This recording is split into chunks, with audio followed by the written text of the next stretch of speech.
ಪ್ರಧಾನಿ ಮೋದಿ ಆಗಮಿಸಿದ್ದಾರೆ. ತುಂಬ ವಿನಮ್ರಪೂರ್ವಕವಾಗಿ ಅಲ್ಲಿರುವಂಥ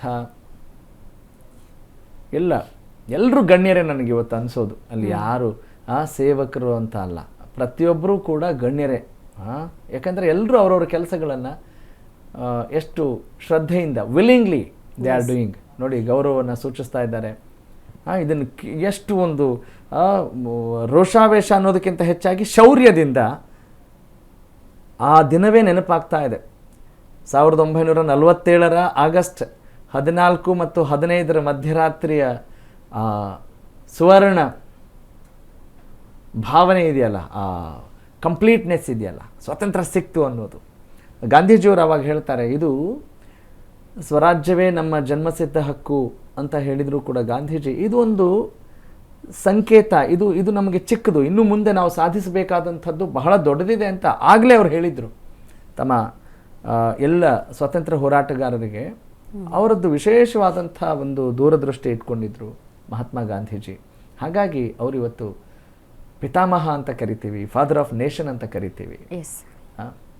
ಎಸ್, ಒಟ್ಟಿನಲ್ಲಿ ಈಗ ಬಹಳ ಅಚ್ಚುಕಟ್ಟಾಗಿ ಶಿಸ್ತಿನ ಸಿಪಾಯಿಗಳಾಗಿ, ಸೇನಾನಿಗಳಾಗಿ ಎಲ್ಲರೂ ಕೂಡ ಧ್ವಜಾರೋಹಣಕ್ಕೆ ಕಾಯ್ತಾ ಇದ್ದಾರೆ. ಪ್ರಧಾನಿ ನರೇಂದ್ರ ಮೋದಿ ಬಹಳ ಗಾಂಭೀರ್ಯದಿಂದ, ಆತ್ಮವಿಶ್ವಾಸದಿಂದ, ಶೌರ್ಯದಿಂದ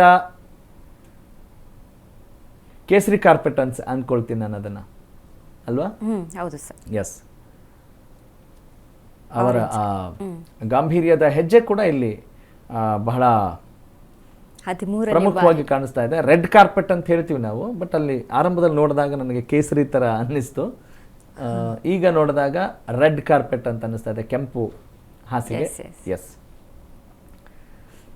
ಎಲ್ಲ ಗೌರವದಿಂದ, ಸಂಭ್ರಮದಿಂದ, ಶಾಂತಿಯುತವಾಗಿ ಈ ದಿನವನ್ನು ನಾವೆಲ್ಲರೂ ಕೂಡ ಆಚರಿಸೋಣ, ನಮ್ಮ ಜವಾಬ್ದಾರಿಯನ್ನು ಜ್ಞಾಪಿಸಿಕೊಳ್ಳೋಣ. ಯಾಕಂತ ಹೇಳಿದರೆ ಭೂಮಿ ಸುತ್ತುತ್ತಾ ಇರುತ್ತೆ, ಸೂರ್ಯನ ಸುತ್ತ ದಿನ, ಬೆಳಗು, ರಾತ್ರಿ, ಸಂಜೆ, ಮಧ್ಯಾಹ್ನ ಎಲ್ಲವನ್ನೂ ಕೂಡ ನೋಡ್ತೀವಿ. ಆದರೆ ಇವತ್ತಿನ ಭಾವನೆ ಇದೆಯಲ್ಲ, ಕಾಂಟೆಕ್ಸ್ಟ್ ಇದೆಯಲ್ಲ, that is more important.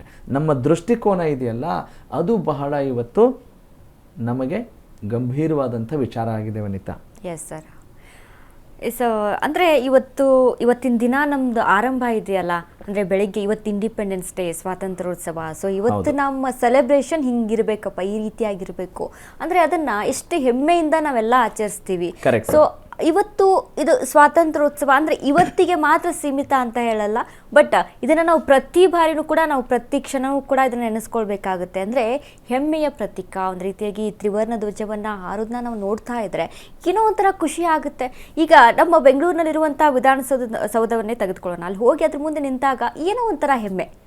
So ಹಾಗಾಗಿ ಆ ರೀತಿಯಾಗಿ ನಮಗೆ ಫೀಲ್ ಕೊಡುತ್ತೆ. ಸೊ ಹಾಗೆ ಈಗ ಕೆಲವೊಂದಿಷ್ಟು ನಮ್ಮ ದೇಶ ಅಂತ ಬಂದಾಗ ಅಲ್ಲಿ ತ್ರಿವರ್ಣ ಧ್ವಜ ಆಗಿರ್ಬೋದು, ಅದ್ರ ಜೊತೆಗೆ ಆ ಒಂದು ಸ್ಥಾನಮಾನಗಳಾಗಿರ್ಬೋದು, ಕೆಂಪು ಕೋಟೆ ಆಗಿರ್ಬೋದು, ವಿಧಾನಸೌಧ ಆಗಿರ್ಬೋದು, ಅಂದರೆ ಆ ಒಂದಿಷ್ಟು ಹೆಸರುಗಳನ್ನು ಕೇಳಿದಂಥ ಸಂದರ್ಭದಲ್ಲಿ ನಮಗಾಗುವಂಥ ರೋಮಾಂಚನಕಾರಿ ಇದೆಯಲ್ಲ ಅದು, ಮತ್ತು ಕುತೂಹಲ, ನಮ್ಮಲ್ಲಿ ಬರುವಂಥ ಒಂದು ಪ್ರೌಡ್ ಫೀಲ್ ಇದೆಯಲ್ಲ, ಅವೆಲ್ಲವೂ ಕೂಡ ನಾವು ಭಾರತೀಯರು, ಇದು ನಮ್ಮ ದೇಶ, ನಮ್ಮ ದೇಶಕ್ಕಾಗಿ, ನಮ್ಮ ದೇಶಕ್ಕೆ ಸ್ವಾತಂತ್ರ್ಯ ಸಿಕ್ಕ ದಿನ ಅನ್ನೋದನ್ನು ನಾವು ನೆನೆಸ್ಕೊಂಡು ಅಲ್ಲಿ ಹೆಮ್ಮೆ ಪಡುವಂಥದ್ದು ನಿಜಕ್ಕೂ ಕೂಡ ತುಂಬ ಖುಷಿಯನ್ನು ತಂದುಕೊಡುತ್ತೆ. ಈಗಾಗಲೇ ಕ್ಷಣಗಣನೆ ಆರಂಭ ಆಗಿದೆ. ಈಗ ಧ್ವಜಾರೋಹಣಕ್ಕೆ ಪ್ರಧಾನಿ ನರೇಂದ್ರ ಮೋದಿಯವರು ಕೂಡ ಸಿದ್ಧರಾಗಿದ್ದಾರೆ. 13ನೇ ಬಾರಿ ಧ್ವಜಾರೋಹಣ ಮಾಡ್ತಾ ಇರುವಂಥದ್ದು. ಅಂದರೆ ಈಗ ನಮಗೆ ನೋಡೋದಕ್ಕೆ ಎಷ್ಟು ಹೆಮ್ಮೆ ಆಗುತ್ತೋ ಅದೇ ರೀತಿಯಾಗಿ ಧ್ವಜಾರೋಹಣ ಮಾಡೋದಕ್ಕೆ ಅಷ್ಟೇ ಅವರಿಗೆ ಖುಷಿ ಮತ್ತು ಹೆಮ್ಮೆ ಆಗುತ್ತೆ. ದೆಹಲಿಯ ಕೆಂಪು ಕೋಟೆಯ ಮೇಲೆ ನಮ್ಮ ಭಾರತ ದೇಶದ ತ್ರಿವರ್ಣ ಧ್ವಜ ಹಾರೋದನ್ನು ನೋಡೋದಕ್ಕೆ, ಧ್ವಜಾರೋಹಣ ಮಾಡೋದಕ್ಕೆ ಎಲ್ಲವೂ ಕೂಡ ತುಂಬ ಖುಷಿ ಆಗುತ್ತೆ.